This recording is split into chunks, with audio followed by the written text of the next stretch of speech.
सवाल ये नहीं है कि बस्तियां किसने जलाई, सवाल यही है कि पागल के हाथ में माचिस किसने दी।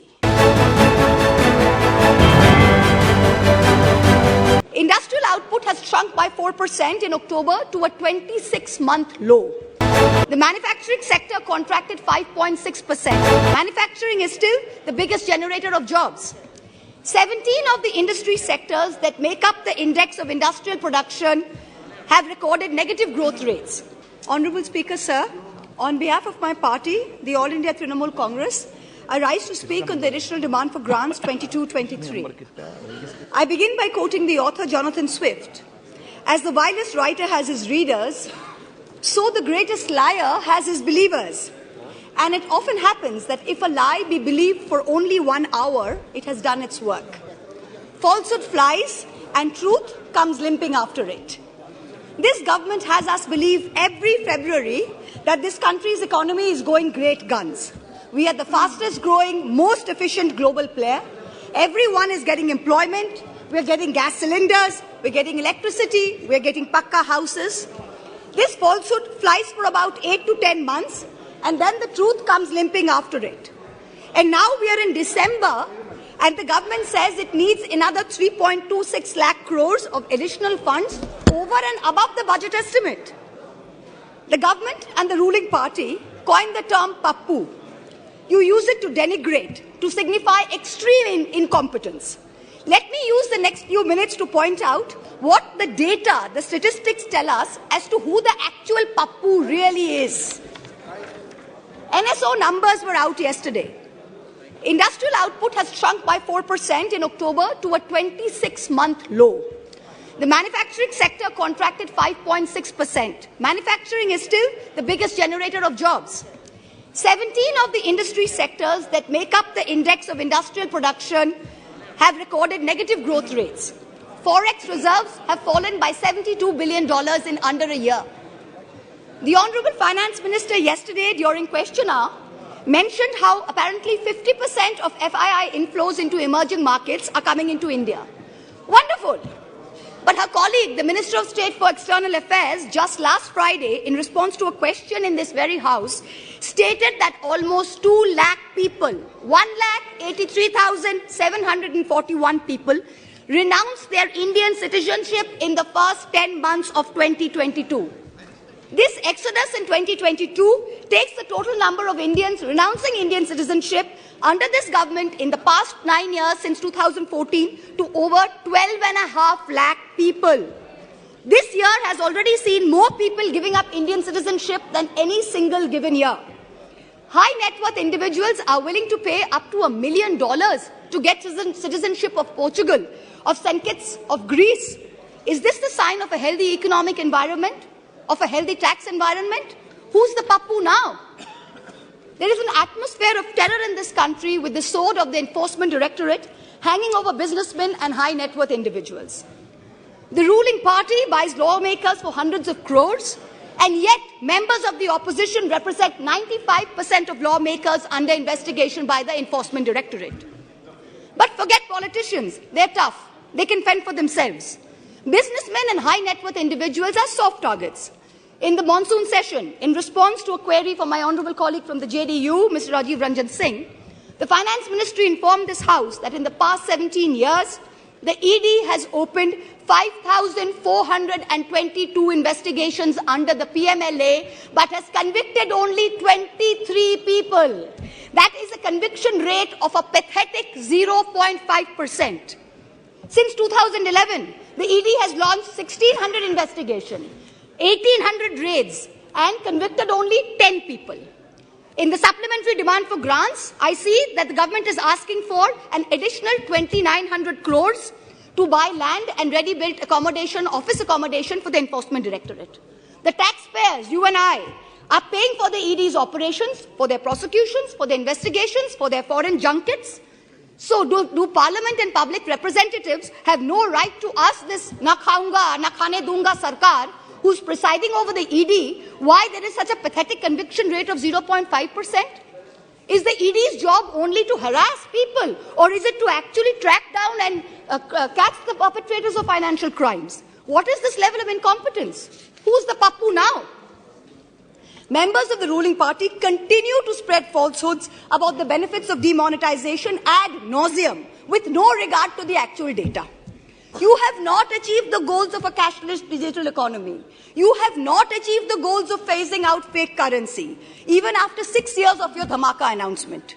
Currency in circulation has doubled from 18 lakh crores in November 2016 to 32 lakh crores in November 22. Cash management company CMS's cash index for ATM hit an all-time high this Diwali. Cash is still king. Demonetization did not achieve any of the 3 targets. Who's the pappu now? I've been reviewing the demand for additional grants, and there are various items in it that are shocking. From a total subsidy request of 1,09,000 crores in March, the Department of Fertilizers has asked for an equal amount in the supplementary request. Just urea alone is accounting for 86,000 crores. Phosphorus and potassium are controlled because they are nutrient-based subsidies. What is this government doing to stem the overuse of urea, which is killing the soil, killing productivity, and killing our health? What the soil needs is balanced use of fertilizers. Bengal has been promoting a balanced fertilizer blend of major fertilizers. And now we are suffering because the center is starving us of the most popular mix of NPK, which is the basal application for potato.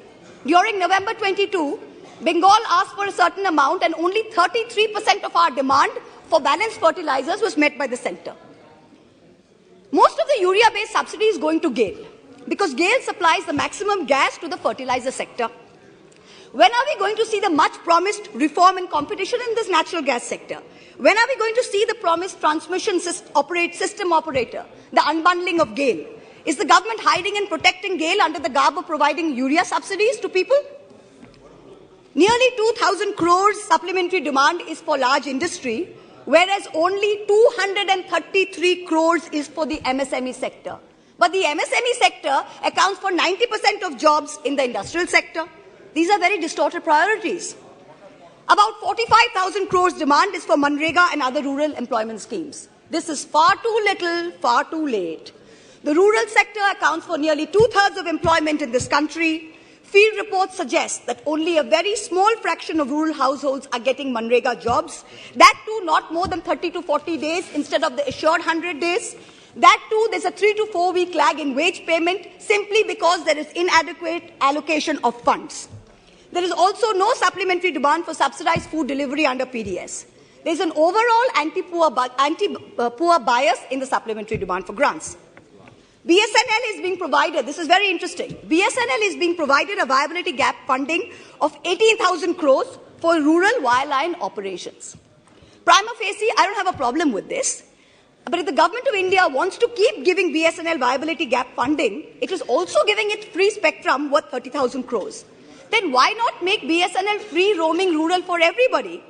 If I'm not a BSNL user, I'm an Airtel user. I am paying for BSNL's free spectrum. It is not only BSNL subscribers who are paying for it.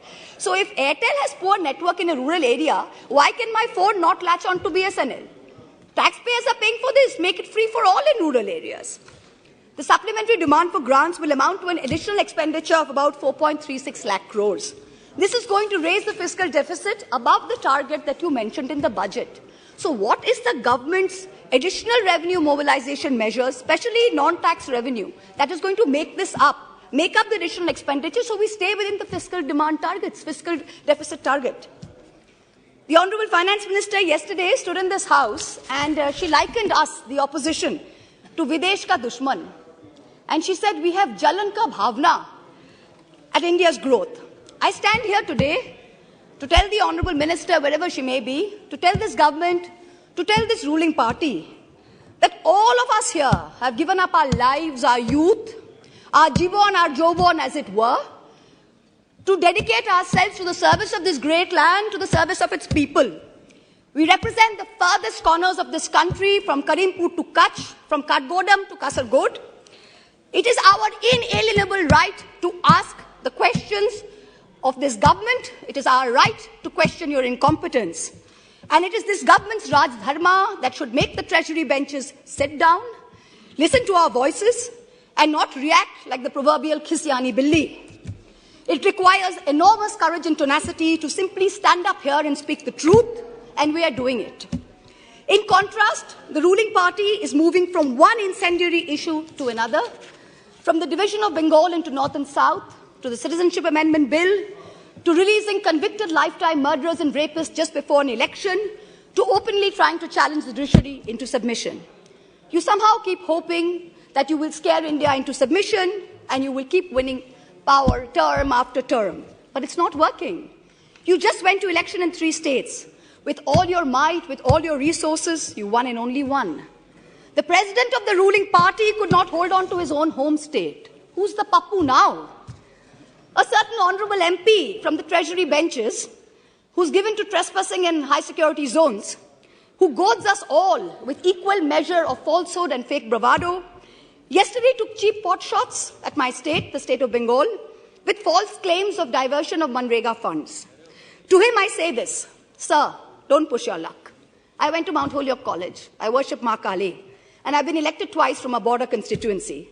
In your lingo, I say to you, and this is not unparliamentary, don't take panga. A certain Jari Booty Baba says publicly, he likes women in saris, shalwars, and also nothing at all. In the presence of the wife of a deputy chief minister of the ruling party, hand on heart, ask yourselves, had any opposition leader said anything remotely similar, you would have been baying for their blood. The ruling party does not denounce it. There is no outrage. A convicted murderer and rapist is publicly giving sermons while out on parole, and leaders of the ruling party are listening to it. You do not have the moral clarity to call out right from wrong. Who's the pappu now? People tell me to keep quiet, to make peace in the name of soft Hindutva. I am Hindu, but I refuse to play soft anything. What this country needs is an elected government which plays hard morality, hard legality, and hard economics. No soft anything. I urge this government and the finance minister to take control of the economy. And I urge the people of India to take control over who they give the reins of this country to. सवाल ये नहीं है कि बस्तियां किसने जलाई. सवाल यही है कि पागल के हाथ में माचिस किसने दी. This is a question that India needs to answer. Thank you very much. Jai Hind.